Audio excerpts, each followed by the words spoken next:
तुला प्रश्न पडतो ना, मी आधीच का सगळं नीट करत नाही? का एवढं दुःख तुझ्या वाट्याला येतं?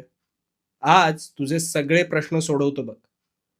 खऱ्या गोष्टींची किंमत ही परिस्थितीशी झगडूनच कळत असते. नियतीचा, या सृष्टीचा आणि माझा एक नियम कायम लक्षात ठेव. योग्य समयी सगळं योग्य होईलच, तोवर तुझी परीक्षा असते. शेतकरी धान्य पिकवतो त्याआधी त्याला जमीन नांगरावी लागते, त्यात बियाणं पेरावं लागतं, खत पाणी घालावं लागतं आणि प्रचंड घाम गाळल्यानंतर त्याच्या हाती पिकाचे मोती लागतात.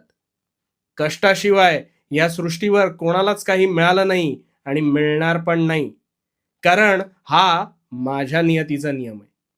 अगदी खेळाडू असो, कलावंत असो, व्यावसायिक असो, सगळ्यांना कष्टाचा घाम हा गाळावा लागतोच आणि ह्या परिश्रमातूनच मोती फुलतात. हे परिश्रम घेत असताना